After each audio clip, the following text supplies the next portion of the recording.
Waste Bengal के किसी भी कॉलेज में अगर आप एडमिशन लेने का सोच रहे हो तो ऑनलाइन एप्लीकेशन फॉर्म फिलअप करने से पहले रफ शीट में एक प्रेफरेंस लिस्ट बना लीजिए कॉलेजेस का, क्योंकि जब आप ऑनलाइन एप्लीकेशन करोगे तो वहां पे आपको प्रेफरेंस लिस्ट वो लोग मांगेंगे। Now the big question is कि प्रेफरेंस लिस्ट क्या होता है और इसका क्या इंपैक्ट है। My dear student friends, preference list is nothing but the list of your dream colleges. जिन जिन कॉलेजेस में आपका जाने का सपना है वही है प्रेफरेंस लिस्ट। जैसे आपको मैं एग्जांपल देता हूं, सपोज मेरा उच्च माध्यमिक में 90% आया।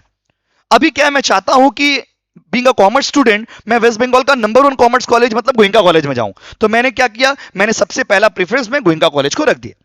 सेकंड प्रेफरेंस में मैंने सोचा कि अगर गोइंका में एडमिशन नहीं होता है तो फिर मैंने वहां पे जयपुरिया को रखा।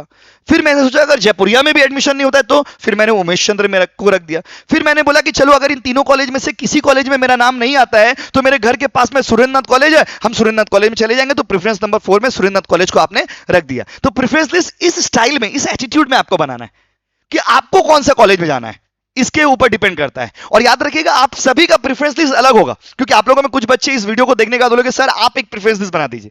देखिए हम प्रेफरेंस लिस्ट कैसे बना दे आपका, क्योंकि किसी का 90% है, किसी का 95% है, किसी का 80%, किसी का 60% है, तो सबका तो एक कॉलेज में एडमिशन नहीं होगा। तो सबका प्रेफरेंस लिस्ट अपना अपना हिसाब से आपको अलग बनाना पड़ेगा कि कौन कौन से कॉलेज में हम जाना चाहते हैं, कौन कौन से कॉलेज में मेरा एडमिशन हो सकता है। इन सारे चीजों को ध्यान रखते हुए आपको प्रेफरेंस लिस्ट बनाना है। अब देखिए प्रेफरेंस लिस्ट बहुत इंपैक्टफुल चीज होता है, क्योंकि प्रेफरेंस लिस्ट का रूल होता है कि जैसे मान लीजिए मैंने फर्स्ट प्रेफरेंस में गोइंका कॉलेज रखा, और अगर गोइंका कॉलेज में मेरा एडमिशन मेरा सीट अलॉटमेंट हो गया तो हमको गोइंका कॉलेज में एडमिशन लेना ही पड़ेगा। मतलब आपका अगर हायर प्रेफरेंस के कॉलेज में नाम आ जाता है तो आप नीचे वाले प्रेफरेंस में जा नहीं सकते हैं, चाहे कुछ भी हो जाए। ये रूल है एडमिशन का, याद रखिएगा। इसीलिए प्रेफरेंस लिस्ट अगर आप गलत बना देते हो तो आपको बहुत रिग्रेट होता है। बहुत बार हम लोगों ने ऐसा देखा है कि बच्चों का अच्छा मार्क्स है लेकिन प्रेफरेंस लिस्ट गलत बनाने के कारण सही कॉलेज में एडमिशन नहीं हो पाता। इसीलिए मैं आप सभी से रिक्वेस्ट करता हूं कि please please please preference list अच्छे से बनाइए। अगर जरूरत पड़े तो अपने टीचर्स का हेल्प लीजिए, अपने सीनियर्स का हेल्प लीजिए। अब आ समझे, लेकिन प्रेफरेंस लिस्ट अच्छे से बना के रखिए रफली, क्योंकि जब आप ऑनलाइन एप्लीकेशन करोगे तो वहां प्रेफरेंस लिस्ट का जरूरत पड़ेगा।